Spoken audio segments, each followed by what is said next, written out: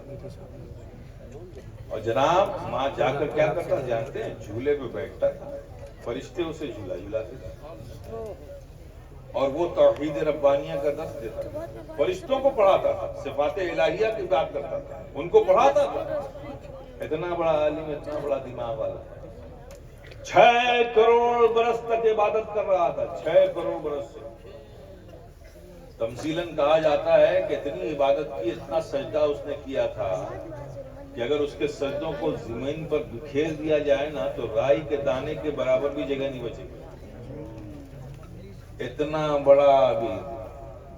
اور یہ ایک چلے کی عبادت کر کے نشان ماتھے پہ بنا کے خدا جانے کہاں پہنچنا چاہتے ہیں۔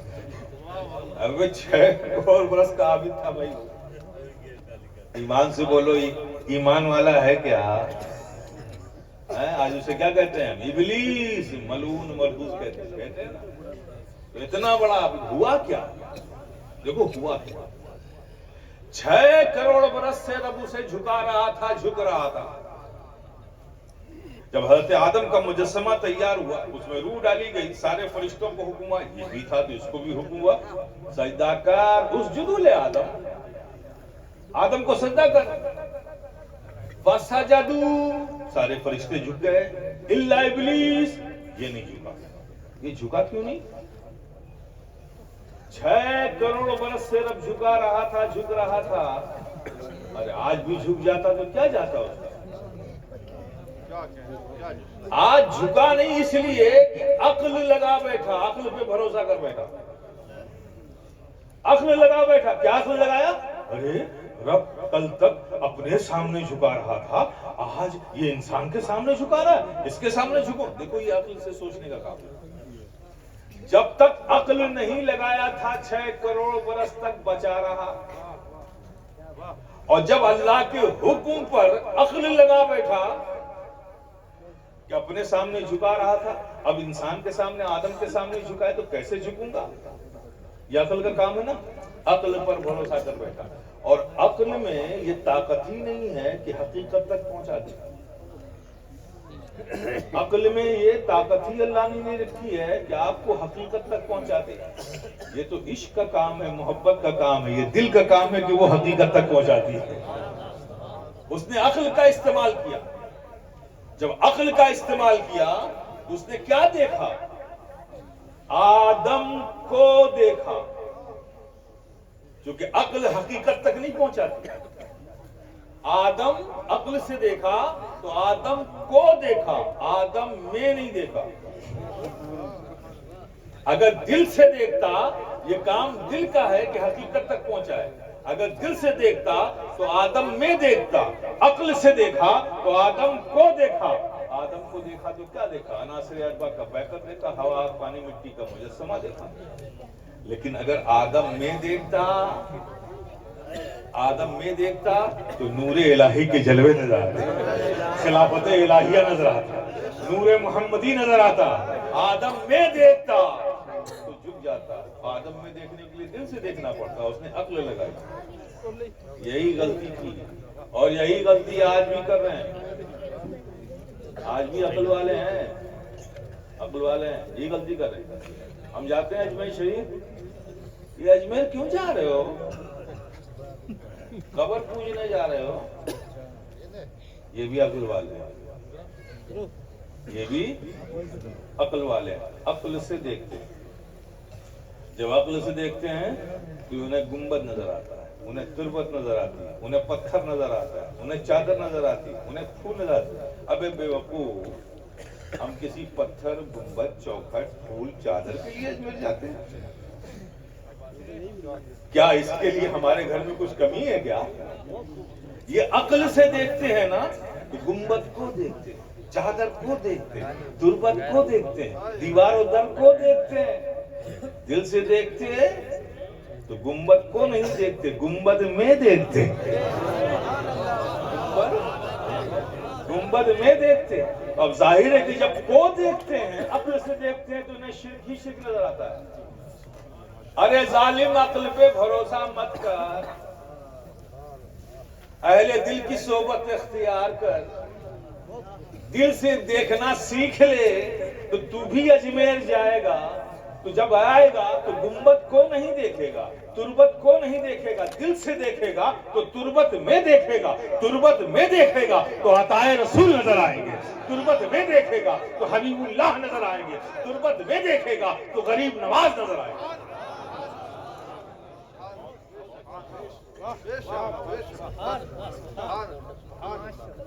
یہ بھی عقل والے، اور بڑی خوب نشانیاں بھی ہیں صاحب۔ عقل جو ایسی دماغ میں رہتی ہے نا، تو اب آپ کو یہ جانچنے کی ضرورت نہیں ہے کہ عقل سے کام لیتا ہے کہ دل سے کام لیتا ہے۔ قدرت نے عجیب سمجھ دے دی ان کو، یہ خود ہی نشانی بنائے پیشانی کو گھومتے، تاکہ دنیا دوری سے جان لے اور دیکھ لے، سمجھ لے کہ ہم عقل والے ہیں۔ کوئی پوچھتا ہے ان سے، ارے بھائی ہم نے تو بزرگوں کو دیکھا ہے، اکابرین اہل سنت والجماعت کو 90 سال کی زندگی، 80 سال کی زندگی، کوئی نماز قضا نہیں، جب سے نماز فرض ہوئی ہے نماز پڑھتے رہے، لیکن ان کے چہروں پر یہ پیشانیوں کے نشان تیرا تو ایک ہی چلے میں آ جاتا ہے کیا یہ نشان کیسا ہے؟ تو تھوڑا سا رونق کے ساتھ فخریہ انداز میں، تفکر کے انداز میں کہتے ہیں پتہ نہیں اثر سجود، یہ سجدوں کا اثر، یہ نور ہے۔ کیا ہے؟ بڑا کمال کیا نور حاصل کرنے کا، نور ہے۔ اب میں حیرت زدہ ہوں، یا اللہ، نور تو روشنی ہے، روشنی میں سفیدی ہے، یہ سیاہی کب سے نور ہو گئی؟ دیکھیے کیسا عقل پہ پتھر پڑا ہوا۔ میں کبھی کبھی اس پر مسکراتا بھی اس سوچ کے، اب جیسے یہاں کوئی پوچھ لے کہ یہ نشان کیسے بنا تو اس کو بڑے فخری انداز میں کہتا ہے اصل سجود یہ نور ہے۔ میں سوچتا ہوں کبھی کبھی اگر کسی فرشتے نے حشر میں پوچھ لیا یہ کیا لے کر آیا ہے، عادت یہاں جو کہنے کی وہاں نہ کہہ دے اصل سجود یہ نور ہے، ظاہر ہے کہ فرشتے تو برداشت کریں گے، سر جھکا کے پیٹ پہ ایک تو لگا ہی دیں گے، لیکن اسے بھی یہ نہیں سمجھے گا کہ یہ ناراض ہے، اسے سمجھے گا اور کہہ دے گا کمال ہے، یہاں کا دستور تو کچھ الگ ہے، ہمارے یہاں تو جہاں ٹکٹ دیکھتے ہیں وہیں مہر لگاتے ہیں، اور آپ یہاں ٹکٹ یہاں دیکھتے ہیں مہر پیچھے لگاتے ہیں۔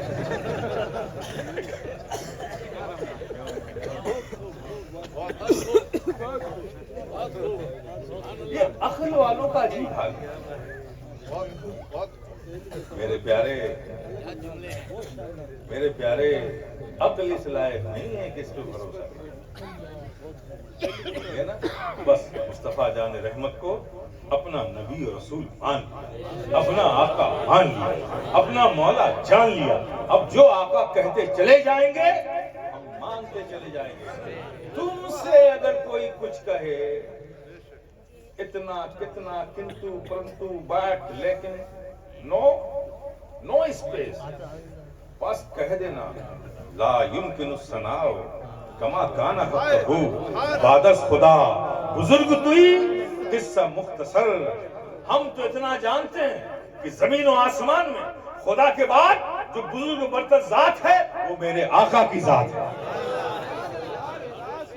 میرے آقا کی ذات ہے، کنتو پرنتو بٹ کی کوئی گنجائش ہی نہیں۔ بڑی پیاری بات کہی شیخ صاحب، اللہ اکبر، اللہ اکبر، عاشق لوگ تھے میاں۔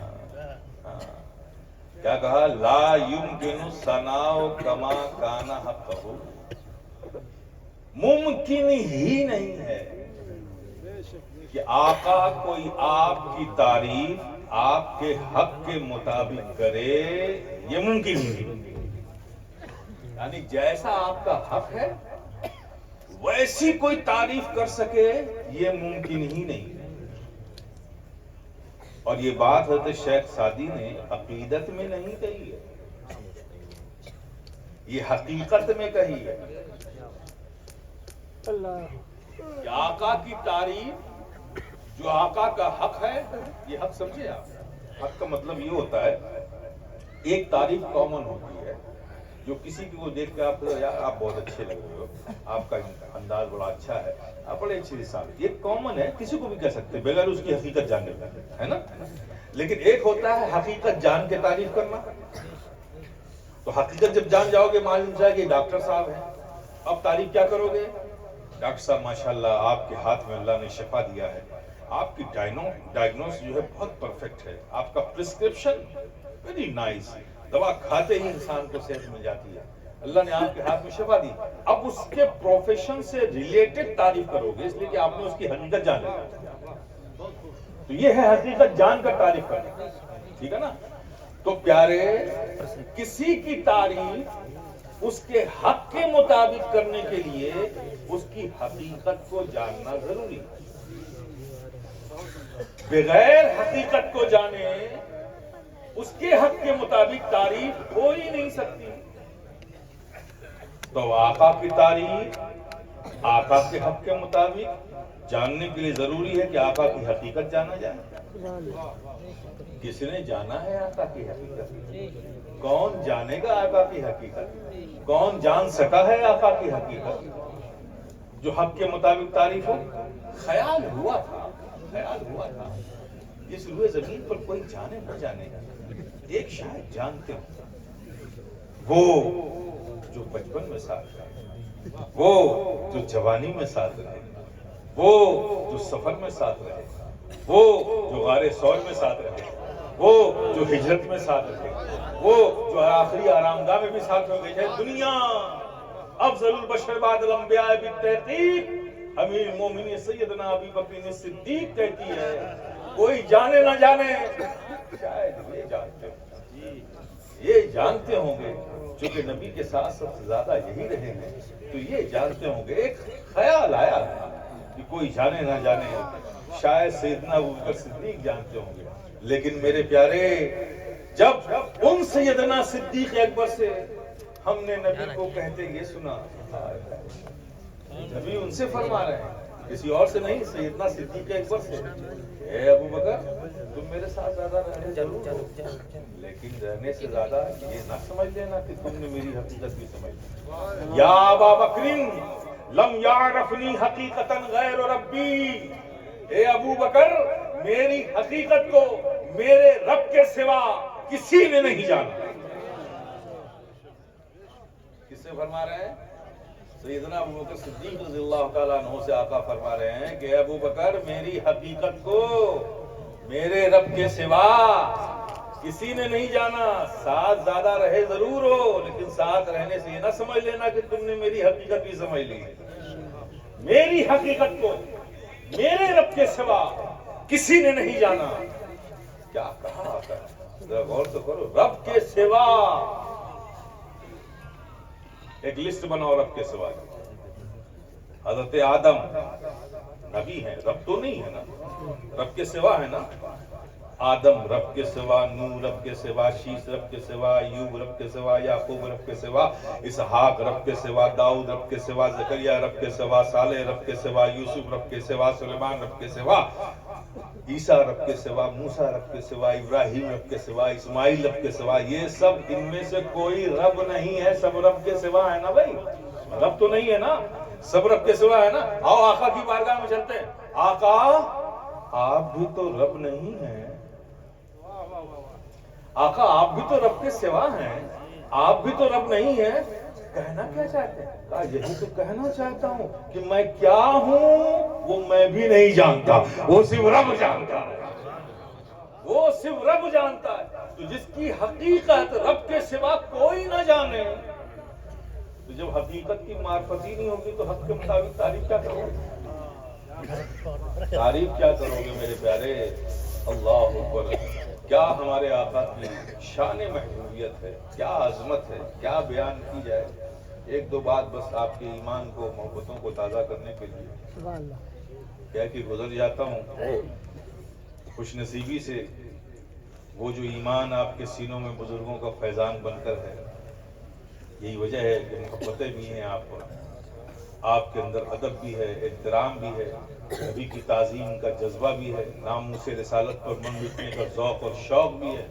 یہ سب بنیاد ہے کہ وہ ایمان جو بزرگوں کے فیضان سے آپ کے سینوں کو ملا ہے، یہ اس کا اثر ہے۔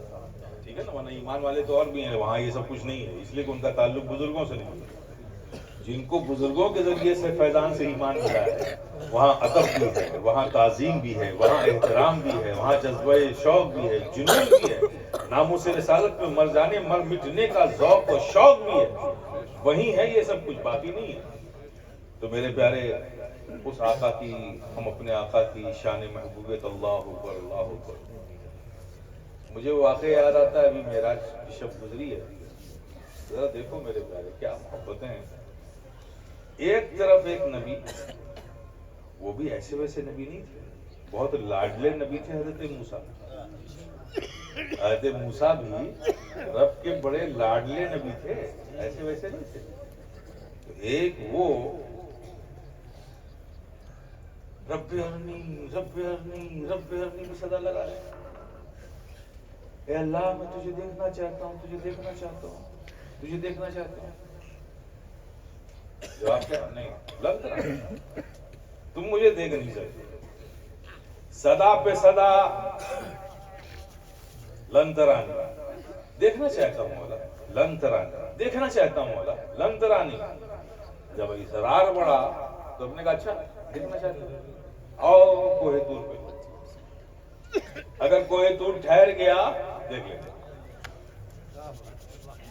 اگر کوہ طور ٹھہر گیا دیکھ لینا۔ اب حضرت موسیٰ کوہ طور کے قریب پہنچے تو چپل جوتا سب اتار دیا، ننگے پاؤں کوہ طور پہ پہنچے۔ یہ بھی لاڈلے نبی ہیں، دماغ میں رکھیے گا۔ کوہ طور پہ پہنچے، اب اللہ نے اپنے ذاتی نہیں، صفاتی، تجلی صفاتی، ناٹ تجلی ذاتی، تجلی صفاتی، اور وہ بھی تجلی صفاتی ڈائریکٹ نہیں، اس کا ذل، اس کا عکس، اور عکس بھی نہیں، اس عکس کا سوئی کے نوک کے 1000ویں حصے، ڈائریکٹ عکس بھی نہیں، اس عکس میں سوئی کے نوک کے برابر اس کے 1000 حصے کر دو، وہ ایک حصہ کوہ طور پر گرا۔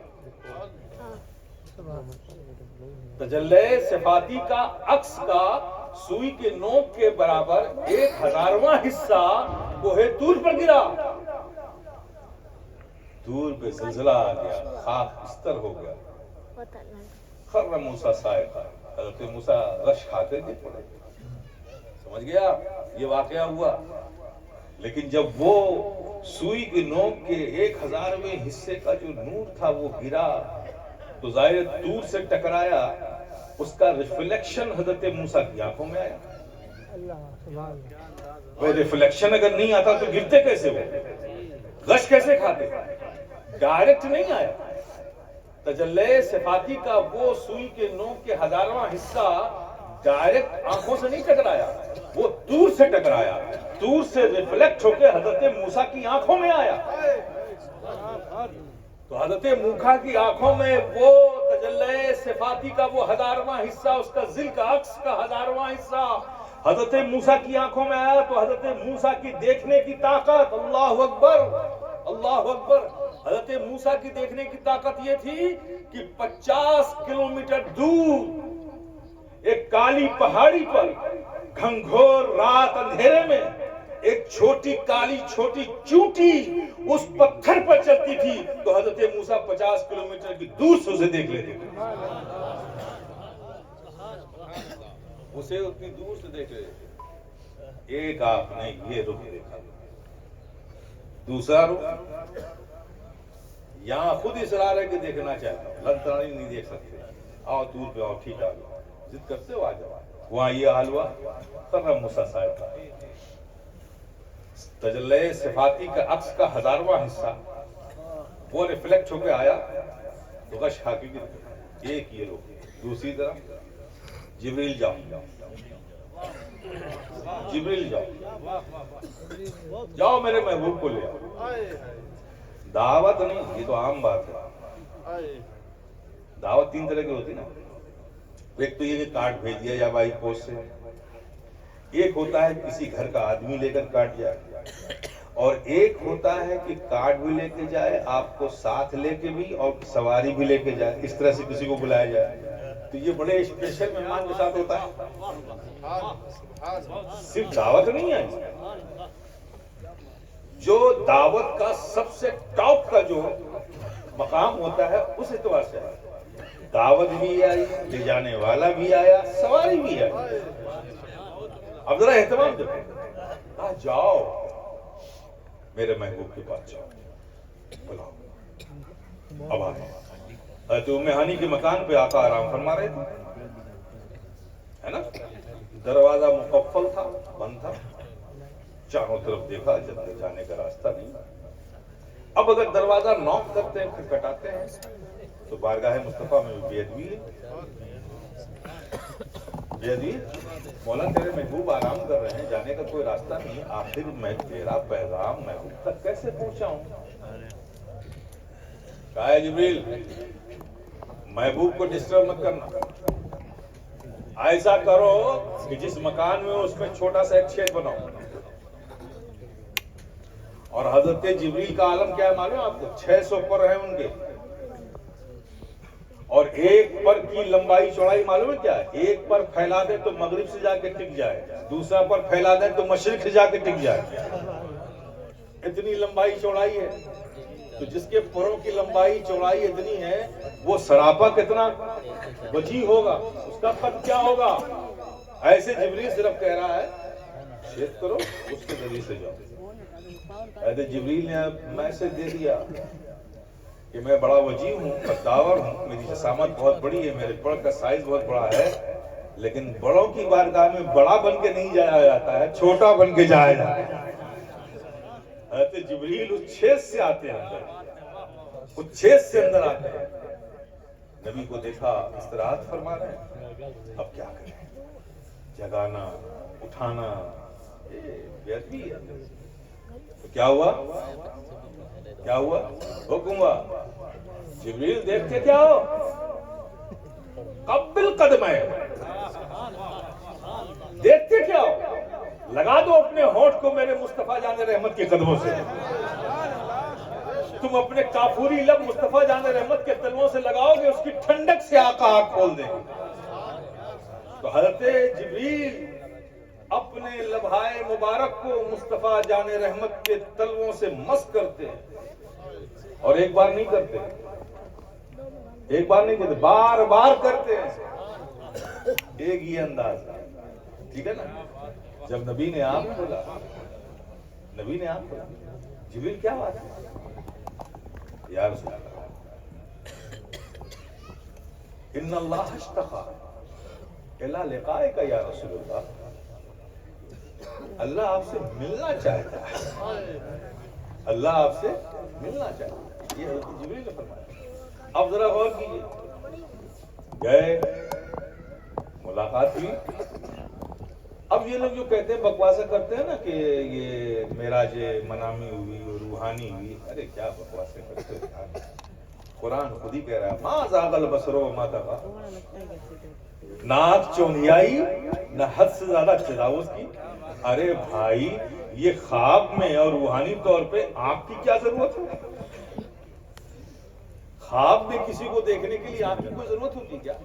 یہ روحانی طور پہ دیکھنے کے لیے آنکھ کی کیا؟ قرآن تو کہہ رہا ہے ما زاغ البصر وما طغى، نہ آنکھ چونیائی نہ حد سے زیادہ تجاوز کی۔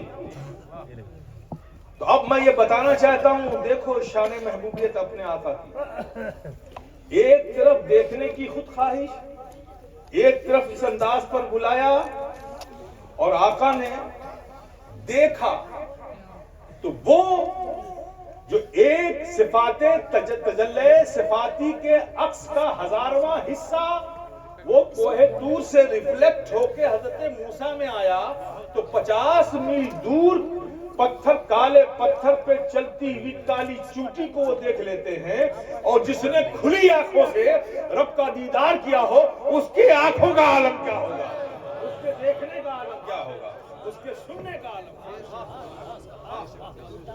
آپ تصور کرو میرے پیارے، بحمدی تعالیٰ شکر ہے، رب کا احسان ہے کہ ہمارے سینوں میں جو ایمان ہے وہ بدولت بزرگوں کے فیضان ہے۔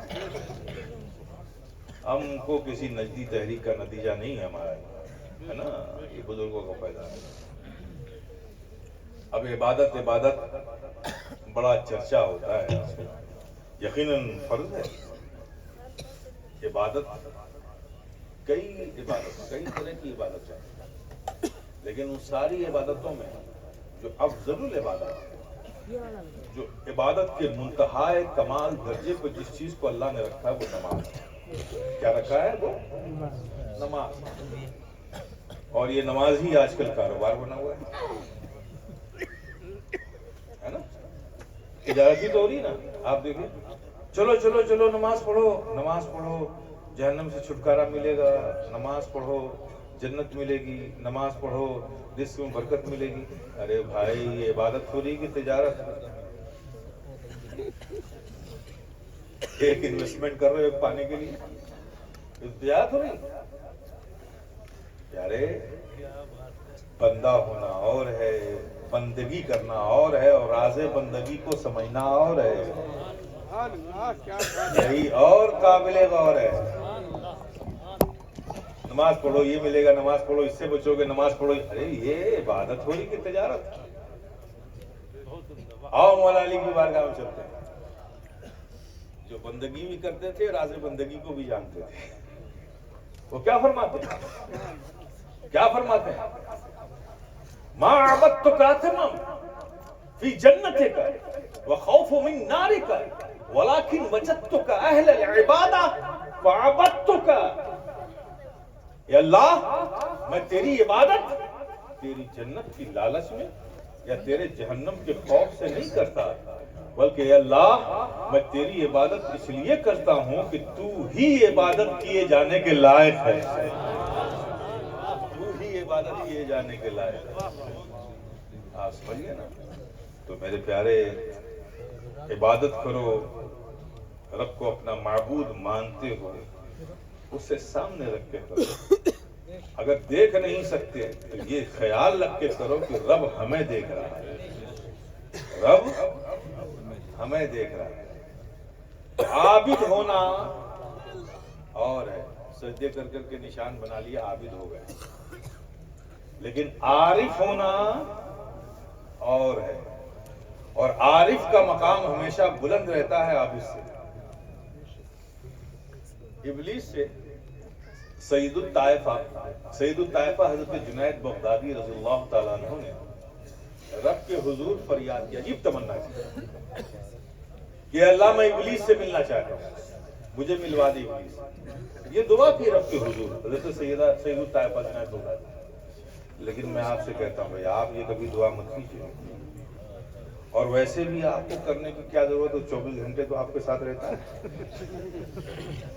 وہ اللہ کے ولی تھے، ان سے بھاگتا تھا، تو اللہ کی بارگاہ میں کہا کہ مولا میں ابلیس سے ملنا چاہتا ہوں۔ اچھا، اللہ نے دعا قبول بھی کر لی۔ ابلیس کو حکم دیا، جاؤ میرے اس محبوب مقبول بندے کی بارگاہ میں جا کے حاضری کرو، جاؤ حضرت جنید بغدادی کی بارگاہ آیا، اب بڑا جھنجھلایا ہوا ہے، آپ کو کیا ضرورت پڑ گئی میری، جو مجھے آپ نے بلایا، میرا ٹائم خراب کر دیا۔ حضرت جنید بغدادی نے کہا ناراض مت ہو، میں اصل میں تیرے بارے میں سوچتا ہوں، ایک بات مجھے سمجھ میں نہیں آئی کہ اللہ پاک تجھے 6 کروڑ برس سے جھکا رہا تھا، تو جھک رہا تھا، ایک سجدہ اور کر لیتا تو تیرا کیا جاتا؟ ارے بچ جاتا نا، ایک سجدہ کرنے میں تجھے کیا تکلیف تھی؟ تو بڑا دنک کر اس نے جا دی، کیسے کر لیتا؟ رب اپنے سامنے جھکا رہا تھا، جھک رہا تھا، اب غیر کے سامنے جھکائے گا تو کیسے جھکوں گا؟ غیر کے سامنے جھکائے گا؟ جھکوں گا. تو حضرت جنید بغدادی نے کہا ہے اب میں سمجھا کہ تو عبادت کر کے عارف عابد تو بڑا بن گیا لیکن عارف نہیں بن سکا. تو عبادت کر کے عابد بڑا بن گیا لیکن عارف نہیں بن سکا. اگر عابد کے ساتھ ساتھ عارف بھی ہوتا تو یہ نہ دیکھتا کہ رب کدھر جھکا رہا ہے, تو بس یہ دیکھتا کون جھکا رہا ہے, کون جھکا رہا ہے میرے پیارے.